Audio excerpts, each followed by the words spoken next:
Hello and welcome back to 9 Years in China with the old teacher here, Kenny Boston. And you might see these videos also on one of my other channels. But some of the things I've talked about during my other videos, we haven't really compared much. I've told you lots of stories about my time in China, my observations. But I thought today, let's do a little apple and oranges. Oh, before I get started, you better subscribe or I'm going to get you. Subscribe to my channel. But I thought we would compare America and China a little bit. And this may be a two-part video. I'm trying to decide right now. We'll know as we get into this a little bit. Because I don't pre-script much of anything. I have a list of things I want to talk about. And that's what we'll try to do.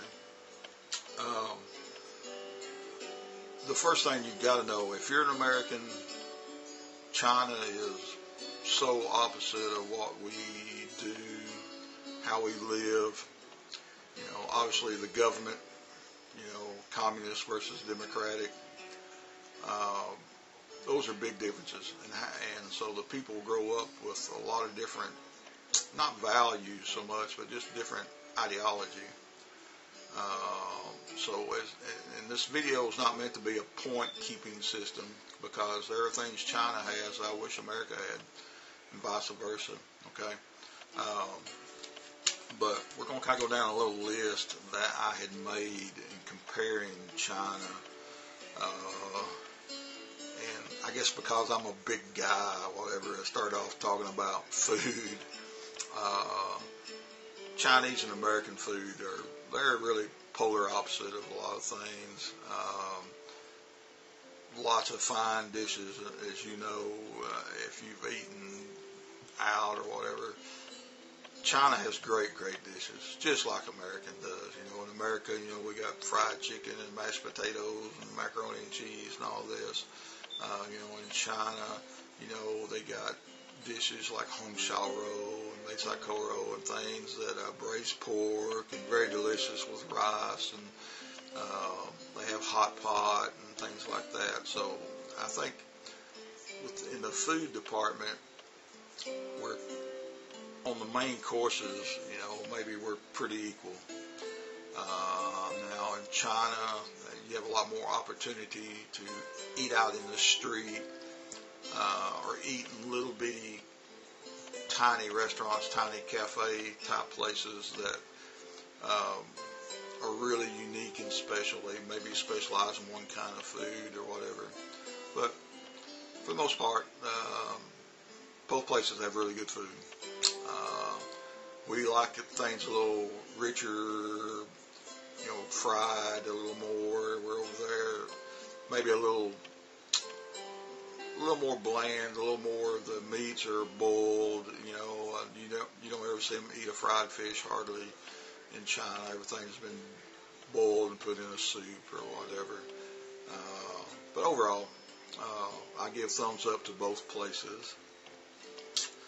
School. Both countries, America and China, are really big on education. China, I think, is heavier on the education part and going to school, and they go to school.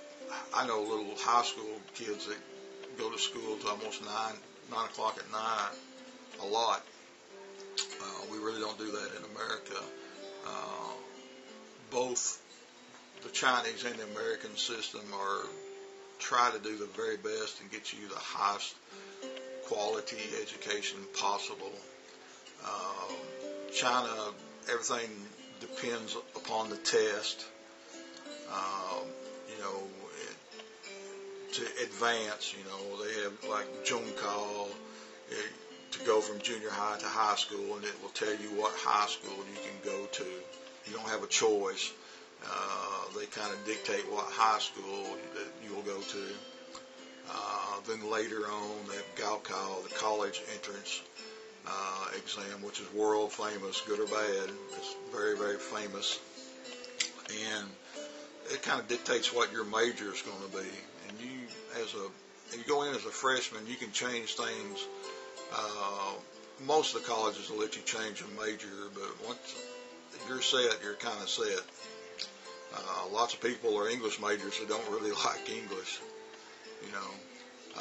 But they're big on the testing, not the individuals so much. Now in America, we do things a little different in America. Of course, we all have testing, but in America, we have the ability. You can take small tests, and it adds up to one big score. You don't have to get the one big score in a Chinese test to advance or to get more freedom with your education. And in America, a lot of times you take 4 or 5 tests, and if it adds up and you get a B plus or whatever, you get a B plus.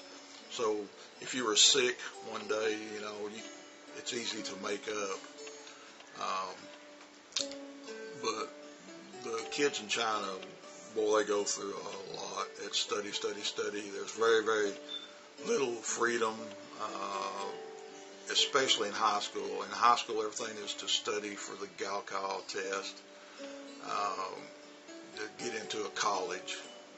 And one of the running jokes between us foreign teachers are you never see a high school student. You have to actually go to a school to visibly see a high school kid sometimes. Junior high is a little more relaxed, but schools are similar they have an objective, but the way they go about it can be very, very different. And I feel for some of those kids in China. They just have no freedom. Another thing I had written down is about old people. America takes care of its old people. When you get to a certain age, you can't, take care of yourself, or your family can't take care of you. We have nursing homes and assisted living, type places. So we take care of, if the family can't take care of you when you get old, there's some state-run facility or something. We have something available. In China, the family pretty much has to do everything, and a lot of times everybody lives together or next door to each other, and when you need a babysitter, there's always grandma and grandpa there. A little different than America, where you got to go through a phone book to find a babysitter. The families in China are very, very close, and everything's kind of family. And there's not anything necessarily wrong with that. It stood the test of time. Which seems like we keep evolving a little bit here in America about what to do with the old people. And while I'm thinking about that, one thing China does do with their, even though they haven't been in very many wars or anything like that, they do take care of their old soldiers pretty well. I've visited and even performed with my guitar on in some of these places, and the last ones I'd been to, the people were Korean War veterans, and they were all 80s, 90s, really, really old people, but they were being taken care of really well. They had lots of things to do, things to keep them active, gardening, games, and things. So they really take care of their veterans pretty well. Nice facilities. In America, we struggle. I think there is not everybody's treated equal if you're a veteran, and it's hard to get things done, and that should really change a lot, I believe. And to grow, I would not want to grow old in China if I did not have a family, because you may just end up on the street. I've never seen a real official nursing home in China, and I've talked to my kids about it, and they don't know either. They've always been able to take care of Grandma and Grandpa. So I would not want to grow old in China alone. Marriage, another topic. Both societies, we like to have big weddings. You know, people dress up and you know, look good, take lots of photos and that sort of thing. That's a natural deal. But what might be love in China might be a little different than love in America. You know, here you may date your boyfriend or girlfriend for a long time, a couple years, you know, or just a couple months. You know, it depends on if you fall in love. Then you go through, traditionally you go through engagement and you get married and you find some place to live. In China, there are still arranged marriages, but people have to listen to their parents really close, because also parents, grandparents, aunts and uncles help fund you a lot of times as you're getting married and trying to get a car. Oh, that sweet tastes good.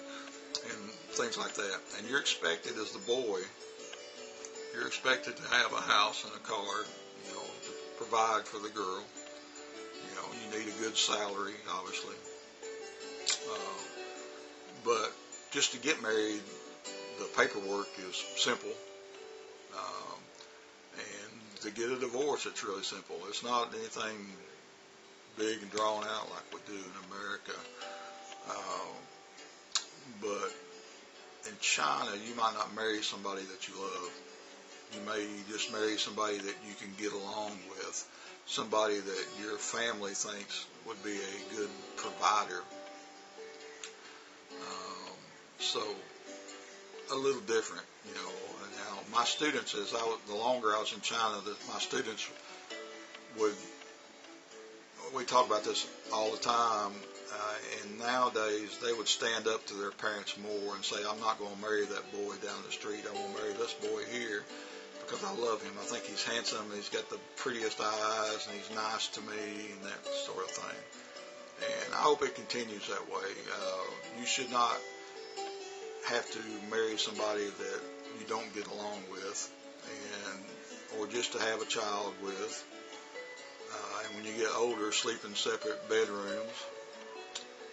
So being married is a little different in China.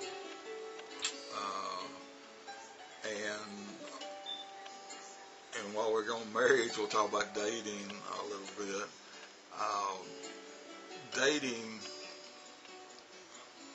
in America is, as you know, you may ask many girls out, and then you date a girl and go to the movies, and if you had a good date, you know, you'll get a second date, and you'll keep repeating the process until you get to know each other really well. Then you can decide then, you know, is this going to continue?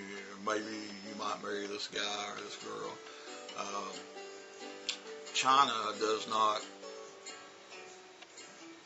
take dating.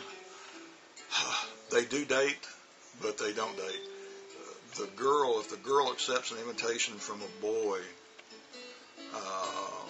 it's serious for the Chinese girl, because we get into lots of saving face thing, and are you going to tell your parents about this boy or whatnot?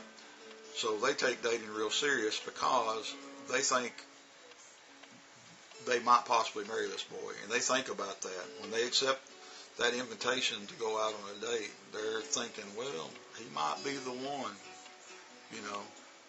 They take it a lot more seriously than we do in America. In America, it's just like going to McDonald's or something. We're in and out,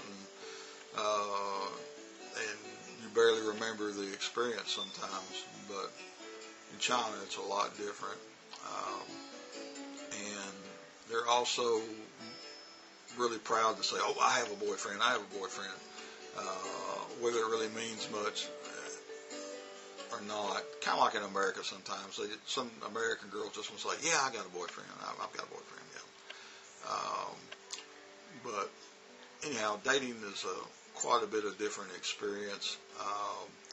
And when they're young, when they're in junior high, high school, the thought of doing anything with boys outside the classroom is frowned upon heavily. It's almost a taboo because the emphasis is on education. You educate, go to school, da da da da da da. So the Chinese people experience what we may have experienced in junior high, high school. It's in college when they get to break the bonds, of their parents.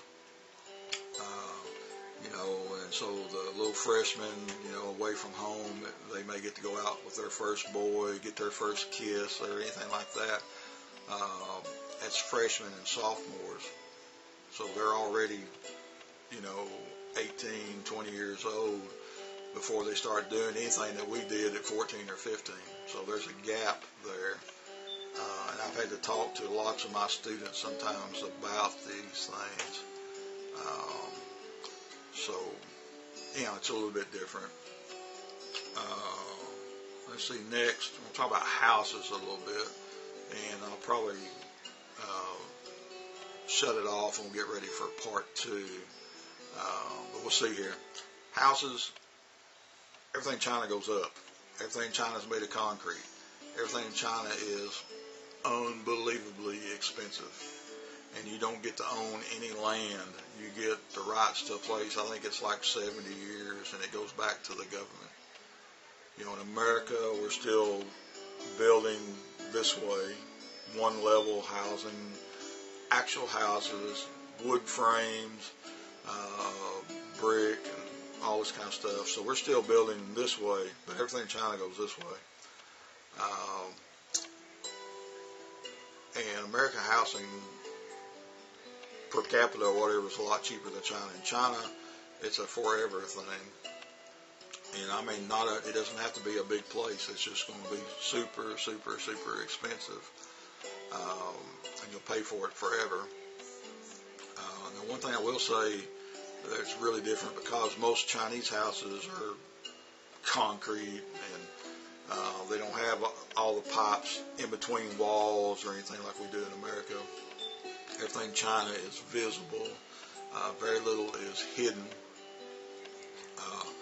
There's really not any central heat and air so much. If you have a house in China, you'll have these hotel type heaters and air conditioners, which work fine when they work.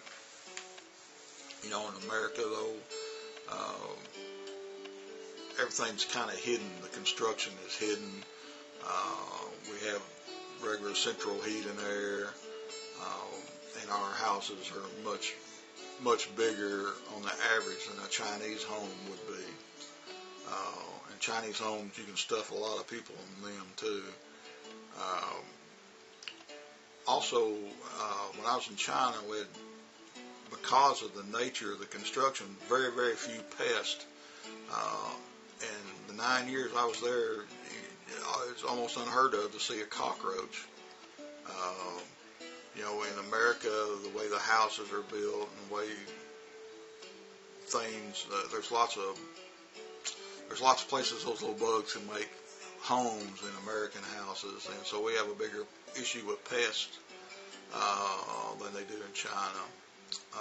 So I gotta give it to China a little bit, and there's nothing wrong with having a concrete house. You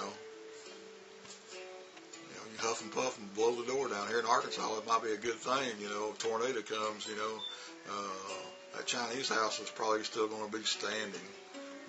Or the apartment building. Like I said, everything goes up.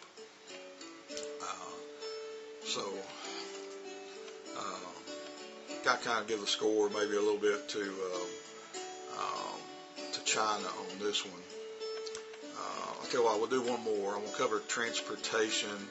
Then we'll go to part 2, okay? In China, when I first came to China, it seemed like there wasn't as many cars and trucks per people, so to speak. Everything in China, and now they have a lot more cars and stuff now. The individual does, even though it costs a fortune to get a driver's license. You may spend 5,000 yen or more to get a driver's license in China. But traditionally, you see lots of bicycles, lots of electric mopeds, and gas-powered, but mostly electric. And that might be the family car in China. It's every day, everywhere you go, you might see 3 or 4 people stuffed onto a little mini bike, and your little dog is down there at your feet, and they're going to the grocery store. And how they carry back groceries going back home, I have no idea. But from the get-go in China, the electric bike is a huge thing. And if you have a car, it's still a big thing to have a car. If you have your own car, it's still a big deal. In America, we get a driver's license at 16, which in China would be unheard of because you're supposed to be studying. Your parents are not going to give you the money to buy a car. They'll get you a little electric motorbike, but that's about as far as it's going to go. Get a bicycle.